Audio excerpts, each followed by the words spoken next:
In today's episode, we're joined by Chris Bovingdon, who owns Bovingdons, a leading estate agency that specialises in the sale of multi-million-pound houses in Buckinghamshire. In this episode, he tells us where's the best place to be putting your money in the UK right now, and how you can add millions of pounds of value to your property. And we get to learn about what some high net worth individuals want when they're buying houses of this value. And without further ado, let's get into the episode. Thanks for joining us. Thank you. If I gave you £1 million right now, would you rather put it into property or would you put it into a supercar? Oh, straight in with a hard one. Yeah. I'm obviously going to say property. Yeah, why? Because obviously you get the long-term return, you get the immediate cash flow benefits if you rent it out. I'm always going to say property from that point of view. Right. Although I guess with certain cars, you can probably get a better return if a certain market of car goes up, I guess. But generally where I'm based, like Bucksway or Berkshire and so forth, property. I would consider cars. £1 million into a car can, if you stuck £1 million into a car, there's potential of making around 20 to 25% in that car. Okay. And by buying it well and refurbishing it, or just buying it well? Buying it well. Okay. Right. And ultimately cash is king. Yeah. And you can find somebody that just needs that £1 million there and then. And the best thing about having a car over property is how liquid it is. Yeah. Right. And that car you can sell within a week. In you a can couple do that of weeks. with property as well, though, in the right area. I mean, you can't actually physically get the money in within a week, but you can sell it just as quickly. Can you now? Yeah, you can. That's interesting. You can. So give me an example. Have you had something recent that's... Yeah, we just had something that came down from like 1.1 to 1 million and had 7 viewings on it in 3 days. So it went from 1.1 to 1 million. Correct. 7 viewings, but now how long is it going to take for somebody to go from viewing that to buying it? Putting that money into that account? 6 to 8 weeks. That's right. There you go. But yours is quicker. This one's one week. What's the fastest you've sold a car for the highest money? Oh, okay. That's a really good question. We've done a Bugatti, and it was around £1.2 million, and that was done in a day. Okay. And that was just because there's a day from it hitting your shop? Hitting the website. Oh, really? Yeah. Nice. So we'd not had one like that in before, and it went live. Somebody's been waiting for that, forever. Yeah. And they've called us and, bang, done. That's good. So, I mean, look, I say it, but for the risk-averse person, maybe going into cars isn't everybody's cup of tea, right? Correct. And but also, how many people... So most people who buy a property for £1 million, they will finance it. A lot of them will. I don't know. I presume, will people take out £800,000 loans on cars? Yes. Really? They do. Regularly? Really? Yeah. I suppose it's the great way to use your cash, isn't it? It's a great way to use your cash, and they'd rather finance it. They might have plenty of money, but they'll rather finance it because they've got a better use for their money, putting it into investments or whatever. But it's probably more common where people will spend £1 million on a property than they would do on a car. It's more. I'd guess so. Yeah, for sure.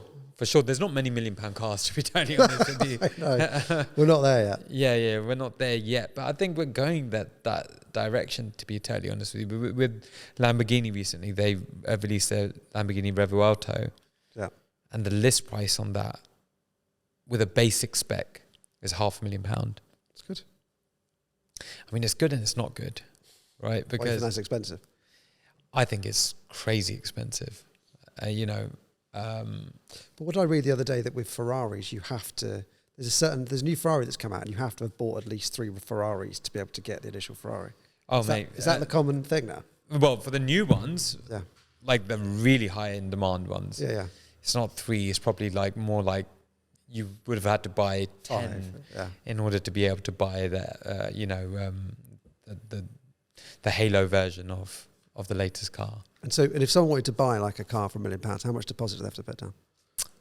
Around 150 grand 15%. to 200. Yeah. Okay. Same as a house. Yeah. Nice. Really? Yeah. Is that how much you have to put down at the moment? 10 to 15. I think when you're going around the £1 million mark, you probably need to be putting down 20% minimum. 20%. Right. And so how is the high-end property market at the moment? It's been harder since interest rates came up, because obviously interest rates were at 0.1% for years, and now they're at 5%, 4.75%. It's been harder, but it's getting easier. Yeah, I mean, they came down recently, didn't they? They did, yeah, and they should keep coming down. Generally, I think the market's getting better. Yeah. Getting better. So, interestingly, though, even though the market has been harder for the last few years, there's still been some record prices. Really? So price, certain things just keep going up. Where's the sweet spot at the moment? Where's the market where... what is the price range where if a house comes up at that much money, you're just going to sell it? So it all depends where you are. So we cover like 200 square miles. We're based in Bucks, but we touch some of the other counties. Yeah. And our average price is probably between 1.5 to 2 million. So it's higher than most. Okay. And that is the sweet spot in that market. The market probably a million onwards gets better. 1.5 to 2 million, it gets very good. It then gets harder when you go 3 and above, and then there's pockets of activity in the 5 to 10 million market again. And how much do you need to be earning to be able to buy a 1.5 to 2.5 million pound house? I think you're typically putting down, say 2 million. You're probably putting down at least 500,000, maybe 1 million. So you're probably earning between 200 and 300 grand a year combined. Right. You can typically get up to about 5 times salary. Wow. Whether people want to do that. Some people think a big mortgage is £2 million. Some people think a big mortgage is 500,000. It just depends on, it's relative to them. But typically you're probably earning 200 to 300,000 combined to buy a house up to 2 million, I think. Yeah. And so you mainly concentrate in Beaconsfield, right? South Bucks. Bucks. So no, we cover quite a wide area. I mean, probably 40% of our stuff is Beaconsfield, but we cover quite a wide area. We just, we've sold stuff as far as Henley, Ascot. Okay. We agreed something near Le Manoir earlier this year. But most of the stuff's close to Beaconsfield, yeah. So I've read an article recently which stated that Belgravia, Mayfair had the largest amount of supercar owners. Makes sense. And guess what was number 3? Beaconsfield. Buckinghamshire. Oh, was it? Okay. Yeah. So 453 new car registrations for supercars. So supercars are houses priced over... So are cars priced over... yeah, exactly. Level. So it'd be over probably like 120 or maybe there's a huge amount of wealth in the area. Yeah. Because you get so many people that come out of London, they want to come out in this direction. It's lovely. It's half an hour from London. That's crazy. It's even close. You've got Crossrail that's come up now. Crossrail, the Elizabeth line. In some cases, it's just so good for access to London. So you've dealt with houses, worth up to 5 million, 10 million pounds, right? So you must have seen some crazy car collections in these houses. I have. I went to a house last year that was mega, and he hired out his grounds. He had about 30 acres to have a car show in his grounds. Really? It was mega, yeah. And we've got one house which isn't for sale. You might sell it one day, where the house was on at about 20 and the cars were worth 5 times that. No. Around Beaconsfield? That's crazy. Is it 5 times that? Probably 5 times that, yeah. And at least 1 car or 2 cars. People spend a lot of money on their garages. They do, yeah, they do. So the big trend at the moment is underground garages. Really? Yeah, underground parking is quite popular. For the right house and the right. Is that accompanied by a underground swimming pool? Yes, normally? Quite often. If you're building underground, it's a lot of work to do that. It takes you a lot longer to build. It's a lot more cost intensive to build. What's the main occupation of the kind of people that are buying £3 million plus houses? Finance. So I would say, really? So I analyse this. So I'd say finance is a lot of the high-end buyers. And probably entrepreneurs is another set of high-end buyers. Is there a particular? It's finance, CEOs, or entrepreneurs. So we have all sorts of customers coming through the door, and when somebody's determined to buy something, just like the kind of backgrounds that you've got, CEOs that have done really well in business, they never want to lose a deal, right? Recently, we had somebody that wanted to buy this Lamborghini that got away. It was the one that got away. Yeah. And we already had a £5,000 deposit on it. The guy's come in. He said, "Look, I'll give 10 grand more." Asked the new buyer if it'd take some money on top just to walk away. Yeah. And he did. So Really? he got that. Do you ever get that with houses? No, because the problem is with property, well, not dissimilar to that story, I guess, but, property is a emotional transaction that's wrapped in business. But a lot of the time it's an emotional transaction. So it's rare for a couple to buy a house and then decide to move out of that position. Yeah. Normally, we find the opposite. We find people fighting over houses. Oh, really? Fighting. And so you must have had some crazy... Some people keep going up and Dutch up and up on prices, yeah. But no, it's very rare. Have you got an example of a Dutch auction that just went nuts? Yeah, I mean, we've had cases. I remember I had something that was on that was getting offers around 7 million, ended up selling for nearly 10. No just from two way. people, yeah. And in your mind, what was that house worth? 8 to 10. 8 to 10. Wow, so must have had a happy seller at the end of that. Yeah, I think so. Yeah. But it's an emotional purchase. So it's very rare that you'll find people go, I tell you what, you have it. It doesn't work like that. If you've got a family going there, you can imagine your kids there, you've got your big parties there, that's worth more than money. So the craziest one I ever had was when a couple wanted to rent a house. The seller just wouldn't rent it in any single way. So they agreed in the end where the seller lent the money to the buyer to buy the house. That is unbelievable. It was a mega house as well, huge, 10,000 square feet. And they agreed an 18-month no interest period, right? Yeah. And then 18 months to the day, they paid off the whole financing for. Oh, wow. Was the seller a developer? Yeah. But it was his house. But so it was his own one. It wasn't, he was a developer, but it wasn't a developer who was selling it. And we have some of the most demanding customers, as you can imagine, with the kind of cars that we're selling. Yeah. We just have all sorts of crazy demands, right? Yeah. We've just had somebody recently just spend over £75,000 customizing her car, a brand new car, right? Wow. And down to the stitching and whatnot, it can become an absolute nightmare. Do you have anything like that when you're selling these kinds of houses? So we sell a number of houses off plan where people will buy the plot of land and then they will build the house afterwards. And that can get quite, obviously we're not actually building the houses, we're just the agents involved, but that can get quite intense if I understand. But again, if you're building yourself a house from scratch, you want to get it just right. Yeah. It takes probably up to 3 years really to build a house from scratch. Yeah. Certainly 2. So, but how you've got to allow a year to buying it and getting the planning. Sorry. How would you, as an estate agent, have to get heavily involved in that side of it? Because I would have thought that you're just advertising that piece of land and you're selling it. And so only at the beginning when you're in negotiation stage. But no, not too much from that point of view. But I can understand where the customization comes from. Yeah. And how about a lot of my friends are developers as well. So I can imagine. And does that mean that you get first access to what? To the latest deals? Do you invest yourself? Sometimes, but I think, we definitely, we've got a good relationship. We can get to sell some lovely stuff before it's built, definitely. Amazing. Is that a good politician's answer? Yeah, that was very diplomatic. Competition. You've got so many, and especially in places like Gerrard's Cross, you've got, it seemed at one point that the whole high street had become estate agents. They need more. And they need more. What's your view on that?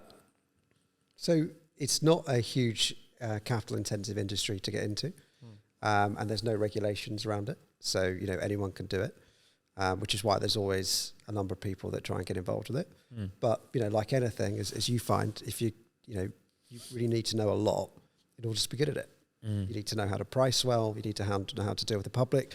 It's a case of, as I see it, it's not about selling anything. It's trying to help people. From a seller's point of view, you want to help them get the property sold and maximize the price. From a buyer's point of view, people don't know where they want to buy. They don't know where they want to buy. They don't know what they want to buy. They don't know, they roughly know what their budget is, but it's helping them on that journey. Yeah. It's actually going, why don't you look at this? Why don't you look at that? And so with that, and is there a lot of hand holding in? Yeah, there is. But with that, if you know how to handle that, then it works for you as the agent. But there'll always be lots of people who try and get involved. And I guess actually being an expert in that area is probably quite important, right? As opposed to just getting another chain opening up in an area. So, you know, whether you're spending 200,000 or 500,000 or 1 million or 2 million or 10 million or 5 million, whatever it is, you know, typically you want to deal with people who know what they're talking about. It helps, it makes the process a lot easier. People buy from people as well. So if they feel you've got a rapport with them, then, you know, they're going to more open up and try and get across what they're looking for.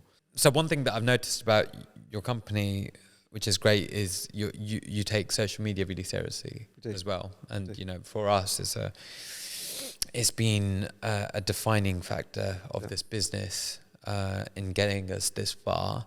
And I'd say actually, you know, it could be anywhere up to £20 million worth of sales in this business are done via social media every year. How about you? So again, the problem we have is that, and I don't know how you find this, but a lot of our buyers still go online on sort of like your Rightmove and your prime location, your Zoopla and that type of thing. So it's harder to track.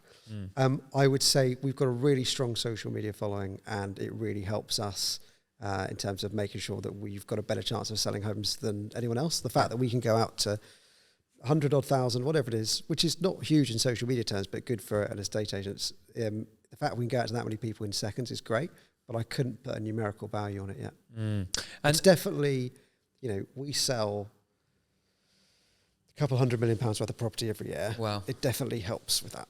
But I couldn't say whether that's 10 million or 200. What social media do you find is the most effective for you? So there's this trend at the moment where the estate agents go in the videos. We don't actually do that. We don't. Maybe it'll change. We just literally focus on the houses. And that works for us. I know it's quite popular with other agents, and some do a really good job, but for us it's just photography and doing so I call it like movie trailers of the houses. Okay, so you're talking about the videos where like that guy and girl, correct, they've become really big, right? Yeah, and I think they do a really good job, although they're not necessarily agents. They're not, so right? they're just doing, they do a lovely job, they do a great job. They're just obviously doing like a walkthrough of the house. But quite often when you put the agent in the video, the video becomes about the agent, not the house. So, but some people could, like, have you seen America, like Ryan Serhant? He is mega. He's mega, right? He's so good. Yeah, he's so huge. It is. And if you watch his videos, because he's not really a realtor, he's just a good personality. Yeah, I think. What are your total followers that you've got? Because you've got like 500,000 YouTube, 150 Insta. We've got around 2 million followers across all channels. Platforms. What's the biggest one? Sorry. Really? We've got 2.5 million followers across all channels. What's the biggest one? The biggest channel? I would say as far as conversions go, it's definitely Instagram at the moment. Got it. But where's as far as branding goes, and actually getting one of those 5 touch points we need to get for that customer, that one particular person, I'd say TikTok has the most reach. How many people have you got on TikTok? 1.4 million. Wow. Yeah. How good is that? I didn't realize that. Well, it's good, but the greatest thing about TikTok, we done quite well because we adopted it quite early. But the great thing about TikTok is you can have one follower and post a really good quality video, and that video can get 10 million views. Whereas we've had it on 1. There you go. And so that in itself is it just shows people that actually you don't need to wait until you get lots of followers to create really good engaging content. So with your social media on Instagram, have you ever had like a big house that you know sold because of you posting something, and maybe you've had a direct message? Yeah, there's been quite a few on that, definitely. Really? Definitely quite a few. What's the most expensive house that's sold that way? So just over 8 mil. No way. £8 million through a direct message on Instagram. Correct. That's unbelievable. Yeah. Could you send me details? Yeah. It's just simple as that. Simple as that. But interestingly with us, so we've got a lot of people that move to the area that we're in. They're coming out of London, for example, but they've already got friends in that area. So that's where we'll get people will recommend us. When you're on your TikTok, keep on going and training the algorithm. Yeah. I like this, I don't like this, I like this, I don't like this. And then suddenly you'll get a tailored view. But I'd definitely say for as far as branding goes, TikTok's been amazing. YouTube, at the end of the day, they believe that YouTube will overtake Google as being the leading search engine provider. It's great now, yeah. And so it makes all the sense in the world. So have you using ChatGPT? We use it a lot. It's so good. It's also literally like having a lawyer in your pocket as well. Yeah. In terms of some of the legal stuff it can produce in seconds is just... Well, I as far as service-based industries go, I would really think that a lot of people are, concerned, right? Because now suddenly your £1,000 an hour surely can't be charged when, ChatGPT can pass the bar exam or whatever in 5 minutes, right? So I spoke to a lawyer about this on Saturday, and like anything, there's certain things that it can't replace, but I thought a lot of day-to-day stuff, it's... What I'd say is right now, what you're better off doing is hiring somebody abroad through one of these freelancer websites that knows how to use AI really well. Yeah. So it's not just AI, but it's a person and AI being used in conjunction with one another. What do you see happening to the top-end property market in the UK, especially given that since Labour's come in, there was a lot of policies that were put into place that have forced, I'd say, some people to leave the country. And I've seen it with a lot of friends that have left. But, there was an article out in the Times that was saying nearly 10,500 millionaires left the country because of the new non-dom rules. Yeah. But actually, I spoke to a friend that owns some set of really top schools in and around London, private schools, and he believes that number's understated, and it's more like probably 20,000 millionaires that have left, and they've gone to places like Milan and Dubai and Lisbon. But what's your thoughts on that? So I'm not seeing it as much. Really? No, I'm not. I'm sure that is the case. I suppose you get a number of people that just leave naturally every year anyway. Right. Because that's especially a place like Milan and so forth. The tax has changed. So we're not seeing it as much. Truth. That's not to say we won't, but we haven't seen it as much based on where I am. Oh, that's really interesting. No, not as much. Would you say that's because we don't have as many non-doms in and around? I'd say that's 100% the right. Bear in mind, when let's say you live in London, you've lived in London for years, you make the move out to Bucks and you want to be in this direction. Yeah. Quite often it's families. It's families, and then you've got your network here. Maybe you've got your in-laws here or whatever. You've got your children here. You've got your friends here. You've got your children's friends here. Let's say you've now retired or whatever age. Is that extra punitive tax strong enough to make you go, let's reroute the whole family up? I think that's hard to do. That is hard to do. I don't think it's unlikely. So yeah, I think if you're based in London, so interestingly, most people who buy out sort of in the home counties or whatever, they don't move that often. If you're in London, you move every 2 to 5 years. So you're used to, that's on average. To different cities. Correct, or different parts of it. So that's probably where the excess is. And I can imagine it's quite punitive. A lot of people are doing that, but we're not seeing it where we are. Right, so the most expensive property that you've got on your site at the moment is £8.5 million. Yeah, we've got more that are off market. Off market. Yeah, so let's talk about the £8.5 million house, right? What's so good about this house? Amazing house. The owners built it themselves. Just a fantastic plot. It's very rare to get. I think it's 3 acres. Yeah. Just 3 acres of pure flat plot. Wow. It's hard to get that. Just a pure garden. And the owners built it themselves. It's a great house. Not my favourite. One of my favourite houses I've ever seen. Had its own pub. Had its own pub. Well, I'm trying to cut my down. Imagine like an 80s pub. Yeah. And a pub like about 80s, 90s. Had its own pub. Like dartboard. Nice. That was mega. See, I'm trying to cut my alcohol intake down now. Have a hair salon as well. I've seen houses with a hair salon. Yeah. Own pub was that pub won't really paddle work courts for me as well. anymore. Had their own paddle court. I like the idea of a paddle court. It'll get bigger and bigger. Yeah. Like it's very social game to play. But they completely renovated it in the last year. So when somebody buys a new car down here, Yeah. We're adamant that, especially if it's more than £100,000, that they have to get paint protection film put on their car. That adds value to it. At the end of 2 years of owning it, it means that they get a lot more back on their car because the paintwork underneath is original.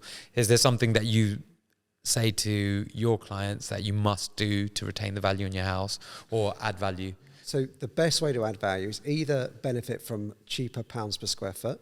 So if you went up into like the loft or maybe converted a garage, you can convert a garage or go up into a loft for like reasonably minimal cost and add good value. So that's the best thing. And also obviously making, the big trend is large kitchens. It has been for a while. Really?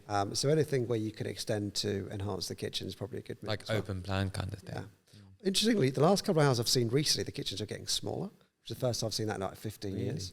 But generally, they're the best way to add value, definitely. I find me and my family congregate in the kitchen. Yeah. Yeah. So I've seen a house I sold about 5 years ago in the middle of a pandemic. Huge, 10,000 square feet. They've made the kitchen half the size. Oh, wow. Yeah, mental. But Mental. generally, open plan space. Would you go for a really big house, 10,000 square foot, or would you go for a 4,000 square foot house? Personally, I like land.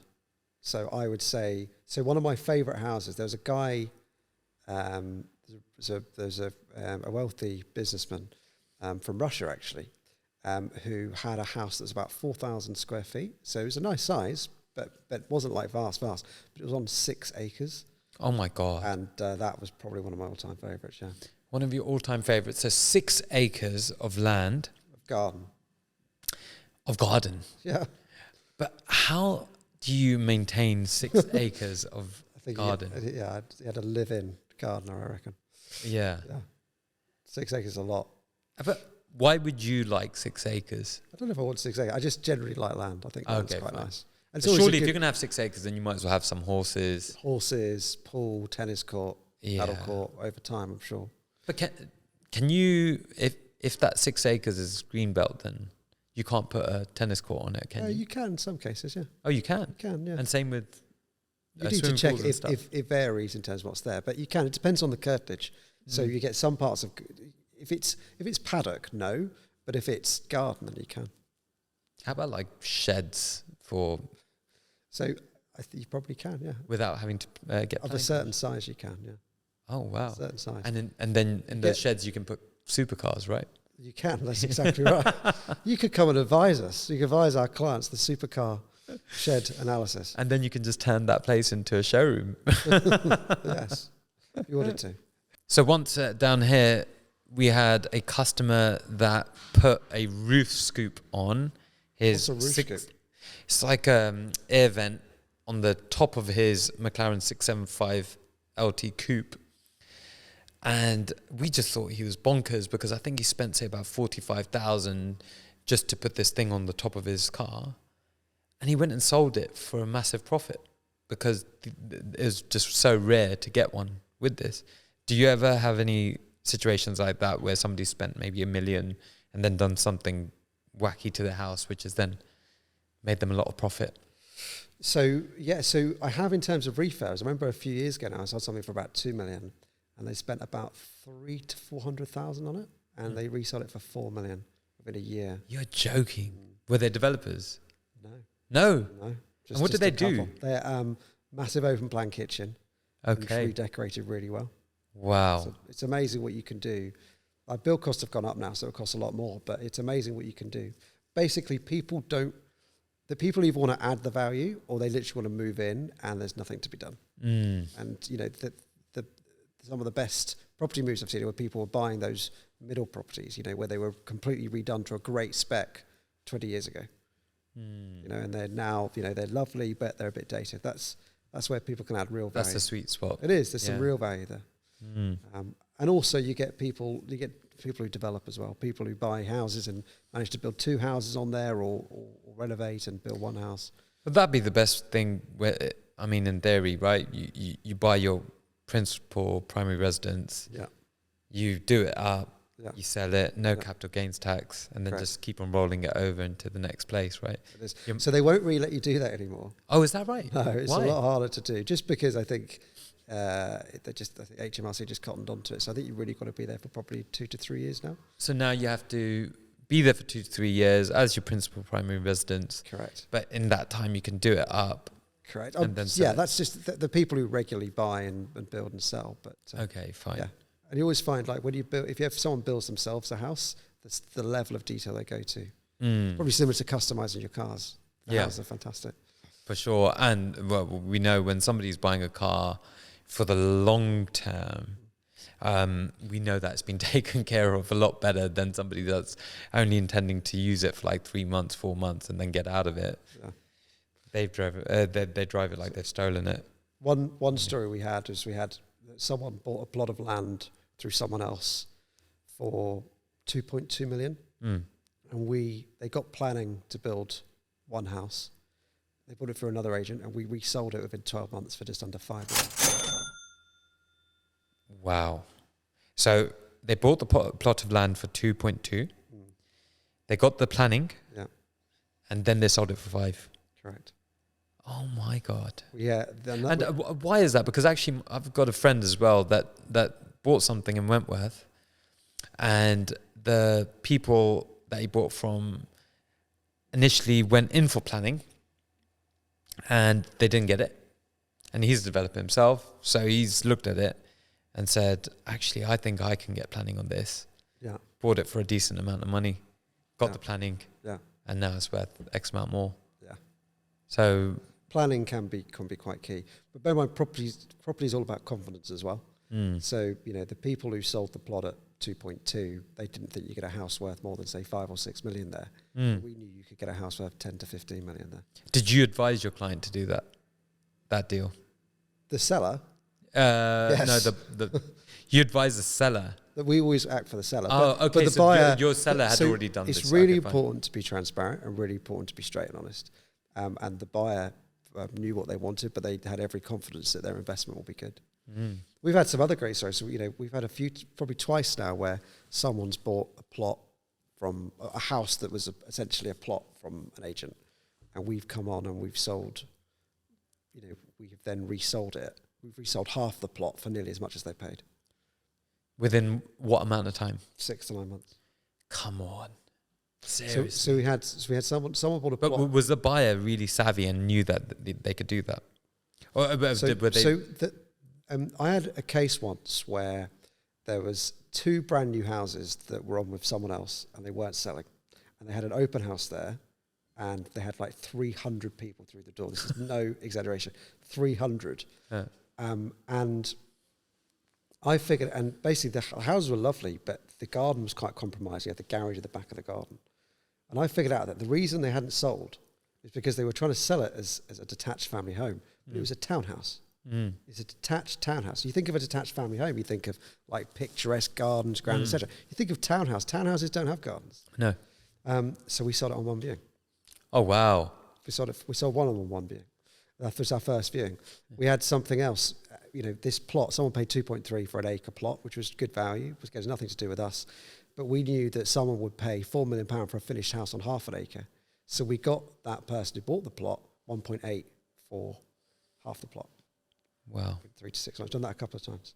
But ultimately, it's not because it's win for everyone, because the person benefited from buying really well. But equally, the person who bought the plot for 1.8 then got a house ended up about 6 million. Amazing. So it's worked for everyone. Can you let me know of any deals, please? No problem at all. So tell me about Bovingdons. How did it come about? So I left school at 16, started working as an estate agent. Oh, wow. Worked for years. And I went to work for one of the big national companies, which I really enjoyed. And I was actually offered a position there to become like a partner, which is like one of the top 5% of the company, whatever it was. And it made me go, you know what, I really want to set up my own business. So I joined with a few others, another colleague who worked for another national company. We set the company up nearly 7 years ago. Oh, wow. It's only been around for 7 years. Yeah. Wow, you've done so well in such a short span of time. That's amazing. Unfortunately, we get to sell some great houses. We've got a really good team. So it's good, love it. But it's just, How many houses do you typically have up for sale at any given time? between 150 and 200. Wow. In general, it's slightly more than that at the moment. Total value of? We've currently got about £600 million worth of property for sale. It's amazing. In the last 7 years, what's been the hardest time that you've had in business? That is a really good question. I think that 3-month period where the world shut down during COVID, we'd only been going for about 2 years, and we actually doubled down. We just thought that actually if we kept checking in with our clients, our sellers, this is when we couldn't do viewings. In COVID, there's that period where you couldn't go and see your family, but you could go and view a house. Yeah. So like in that period before that, we made sure we just checked in with everyone to go, listen, it'll be fine. It'll all work out. That was probably the most nervous section. And then after that, it boomed. Generally, we're really fortunate. We get to sell, Buckinghamshire is one of the most popular areas in the country. We get to sell some amazing houses. Generally, it's been okay. Wow. Other than the initial risk for setting up your own business. And you've been going 17 years now. 15 years. Yeah, 15. What made you start up? What made me start this business? I used to be an accountant. I used to work for KPMG. Oh, did you? Yeah. And friends who work there. I used to do M&A due diligence at KPMG. I loved business. I loved learning about business. Yeah. I loved having to interview founders of businesses and learn about their whole journey while I was working for KPMG. And then I decided, well, look, as much as I love doing this, I really want to start my own business just like you. And I thought now's the right time where I didn't have any dependents and I could afford not to make any money for the next year and still be okay, right? Yeah. So, that's how I started it. With AI now, what do you see as the future of estate agencies in the UK? I think AI in general could just get rid of a lot of the job, a lot of the processes. I think when at some point we'll use it, for example, to book viewings, book showings of homes, which will definitely take probably a couple of hours out of everyone's day. I think at some point, when you so what people don't talk about enough is how painful it is once you've agreed to buy a house, because if you are buying a house and you've got nothing to sell and you're ready to go and you've got the money in the bank or you've got a mortgage, it still takes 4 to 6 weeks for the sale to go through. And that is because you've got so many people. You've got solicitors, mortgage brokers, surveyors, and everything. It all has to be aligned. Yeah. Now, if you imagine there's not that many people who buy a house without nothing to sell. More of them actually have got chains. So you hear they've got like, this person is sold to this person, is sold to this person, is sold to this person. Now, if you imagine when AI will allow you to do the legal work in seconds, and the mortgage application, it will massively speed up the process. That's actually crazy. You need the banks to buy into it, otherwise it won't happen. But it will massively speed up the process. It will save a lot of time.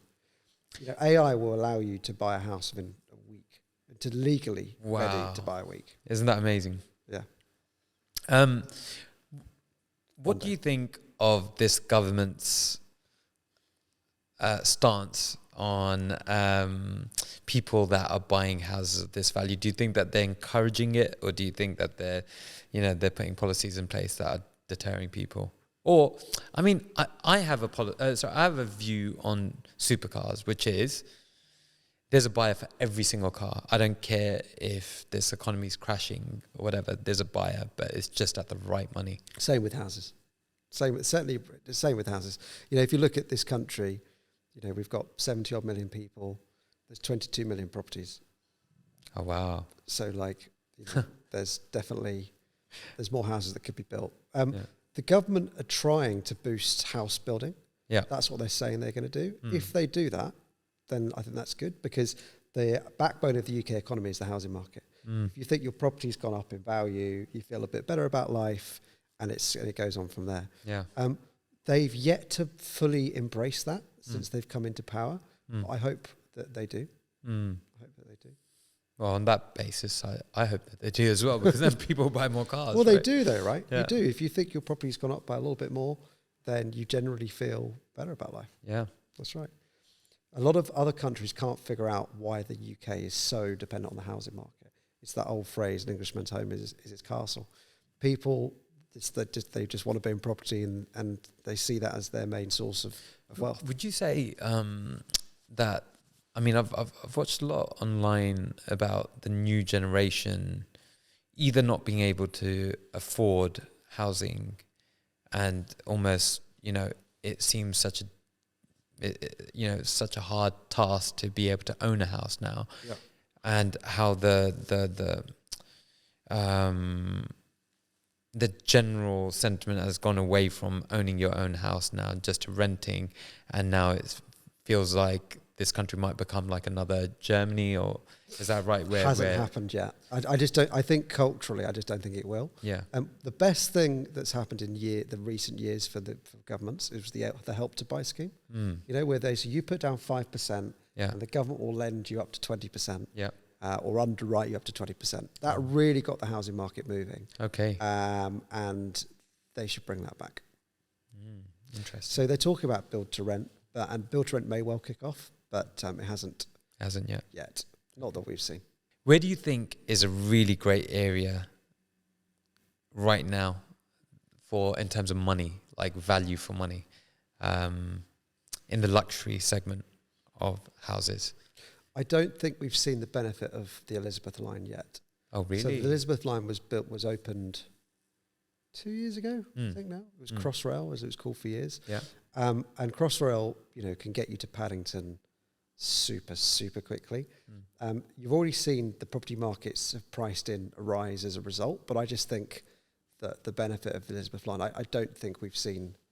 I think there's more room to grow. So we have a lot of footballers that buy cars from us. Yep. And it's crazy sometimes. These guys are on unbelievable weekly packages, right? Yet they find it hard to get finance. Well, they do. It's because obviously they will only lend up to a certain age. Right. If we've sold a few houses to footballers, but they won't lend to you 65, they'll lend to you 40 or 35, because obviously the playing careers of footballers. Right. So it's due to that any day your career could be ended. Correct. With a bad injury or something like that, right? Exactly. Right. We've sold a few houses to footballers. We've rented a few houses to footballers. Yeah. What kind of teams? Premier League or? A mixture of Premier League and Championship. What kind of houses do they typically go for? New, modern, clean, wow. And do they normally buy? Yeah. More often they buy. Sometimes they rent, but more often they buy. Generally, they don't want to do anything. They're out of the country a lot, especially if they're married and so forth. They're out of the country a lot. They want security. They want privacy. They don't want to do anything. What's the typical price point that a footballer would buy a house for, and what would he typically rent a house for as well? They'd buy 1.75 to 2.5 million. Okay, that's surprisingly lower than I thought it was going to be. I thought they'd be shooting quite high, but okay, fine. I'd say so. Yeah. Well, it depends on who they play for and what they do and that type of thing. Rent, they'll probably 10 to 15 grand a month. Now that is high. But you bear in mind, like, if you want to buy something at £4 million, you need to put down 1.5 million. Yeah. Whereas that's quite a lot of money That's a lot of money after save. tax. Yeah. It's quite a lot of money to save after tax. Where obviously, it's a lot easier to put down 10 or 20 grand a month. We rented something last year for £42,500 a month. No, you didn't. 42,000. For how long? For a year? 2.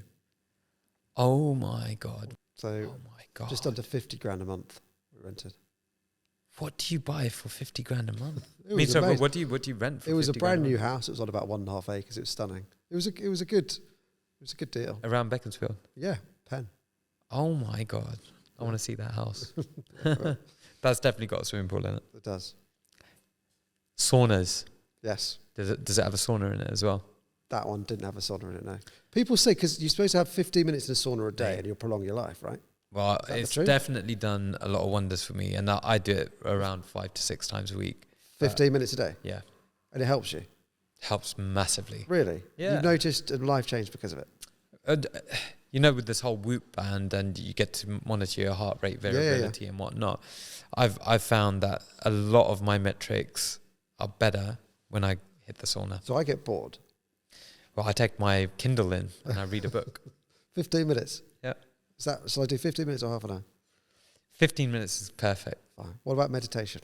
Well, I'll get onto that in a second, but with sauna, if you do 15 minutes 3 times, I believe it's 3 or 4 times a week. Harvard done a study where they showed that over a 20-year period, they monitored people in Finland and found that it reduced all-cause mortality by up to 50%. Really? So it's it reduces inflammation, basically. Right. Got it. Okay. What's one first world problem feature that you couldn't go without on a top end property? It's got to be the open plan kitchen space. Really? It's got to be that's where you live. There's still a big demand for cinemas and pools as well. Really? Definitely, yeah. What's the most valuable piece of advice you've ever received? Never give up. What's your favourite way to unwind after work? It's probably read the news on my phone. Make sure you write that one down. Yeah, but I've stopped reading the news. Really? Yeah, I worked out that I can't do anything about any war. No. And I can't really change what the government's going to do. No. So I might as well just concentrate on running a business. It's probably YouTube. You can't go wrong with YouTube, can you? I do like YouTube. That's my most used app. YouTube, like you cannot beat YouTube. Like there's nothing that beats YouTube. Yeah. YouTube's it. I mean, TikTok's up there, but what's the most challenging decision you've ever had to make in business? It's very, very hard when you have good people who are good, but they're not quite right and you have to get rid of them. That's hard. A players and B players, I guess. Yeah, but if you need both, but you can't have all A's because the team doesn't go along, but you can't have all B's. And it's that trickiness when, just knowing the right people to get rid of. That's been very hard at times. But unfortunately, you have to do it to keep growing the company. They reckon, so what is it, Amazon this year have said that their weakest 15, is it Amazon or Microsoft, that their weakest 15% will go. Wow. 15%, that's got 150,000 people. Oh my God. So, one thing you can't live without. my morning coffee. Starbucks. No, why would you do that to yourself? I like Starbucks. Why? Because I can get it on the app delivered. It is terrible coffee. No, it's good coffee. Oh my God. Gale's is nice, but it's a bit rich. You need to sort that out. My favourite time of the day is you wake up in the morning, 5:30, without fail, 5:15, 5:30, phone, TikTok, coffee, perfect. It is.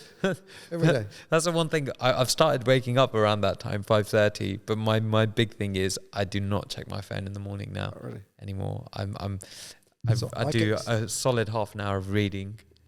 What do you read on? Whatever. Anything that enriches the brain.